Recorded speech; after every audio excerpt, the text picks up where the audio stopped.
Hello and good morning all dear student. इसके पहले वाले वीडियो मैंने आप लोगों को पैलियोलिथिक एज के बारे में पूरा बता दिया था। अब इस वीडियो में मैं आप लोगों को मीसोलिथिक एज के बारे में बताऊंगा। मीसोलिथिक एज ये कब से कब तक था? 10,000 BC टू 8,000 BC के बीच में जो टाइम था वो क्या था? मीसोलिथिक एज बोला जाता है। द मीसोलिथिक एज और middle stone age is a development over the early stone as.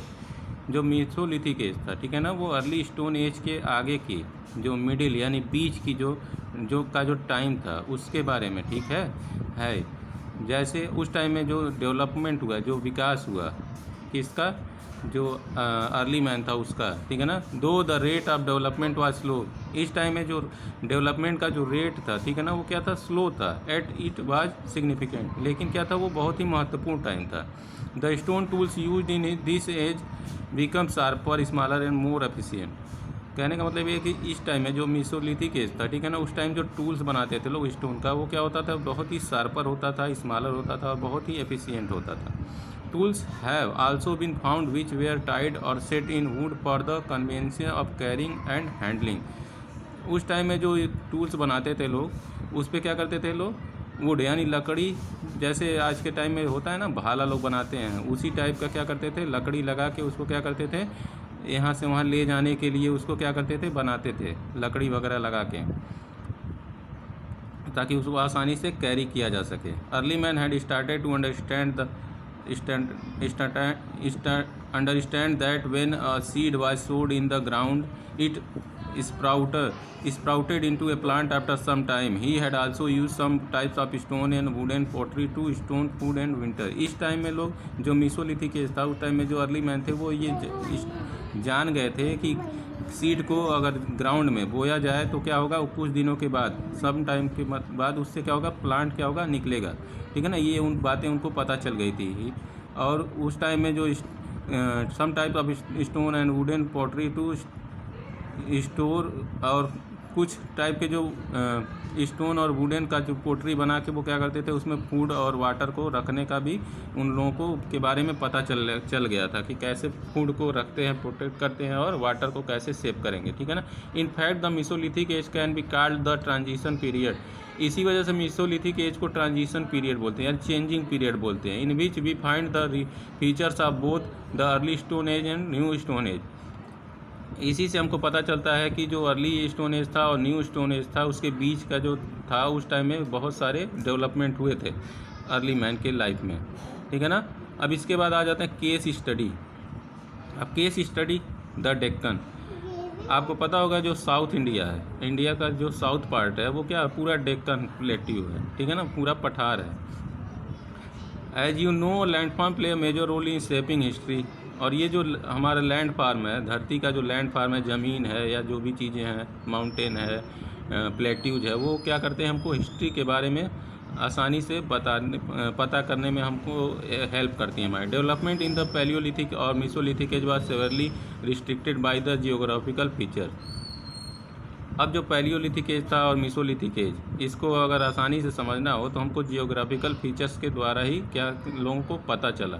Interestingly the remains of this two age have been found in almost the whole of Indian subcontinent except the Gangetic plain. ये सारी चीज़ें हमको कहाँ? जो Gangetic plane है, गंगा का जो मैदान है, वहाँ पे बहुत सारे जो इंडिया का सब कॉन्टिनेंट है, यानी जो इंडिया का ज़्यादा करके एरिया है, ठीक है ना, वहाँ पे क्या है? जो लोग खुदाई करके बहुत सारी चीज़ों के बारे में पता कर चुके हैं, ठीक है ना। We find the remains at many place in the Deccan peninsula. और इसी तरह से बहुत सारे ऐसे प्लेस हैं डेक्कन पेनिनसुला में, जैसे आदमगढ़ है। आदमगढ़ है वो कहाँ है? बैंक ऑफ नर्मदा रिवर के किनारे है। लखनिया ये कहाँ पे? सोन रिवर के किनारे। नेवासा गोदावरी रिवर के किनारे है।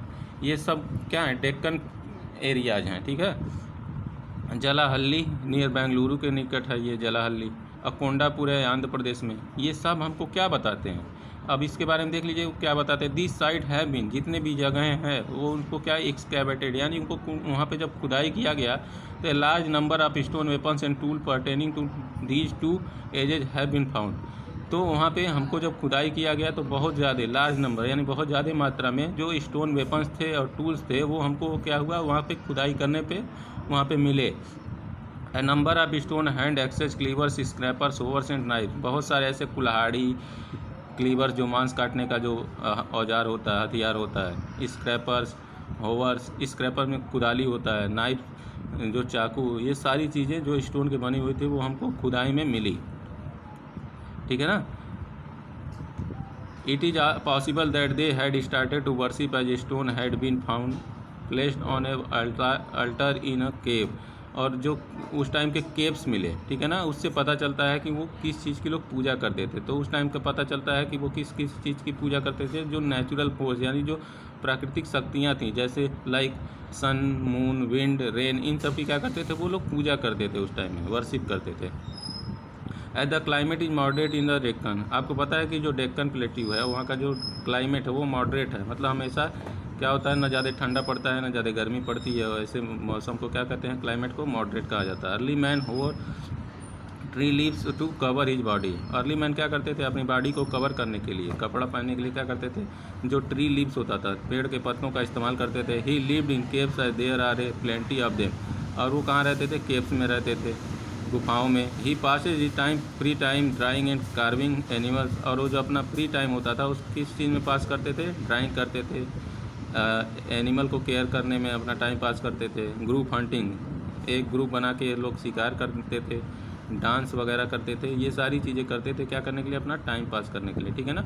ये इस वीडियो में आप लोगों का ये चैप्टर कंप्लीट हो गया है। अब कल मैं आप लोगों का इसका एक्सरसाइज और क्वेश्चन आंसर आप लोगों को सेंड कर दूंगा, आप लोग अपनी कॉपी में कंप्लीट कर लीजिए, ठीक है ना। Thank you.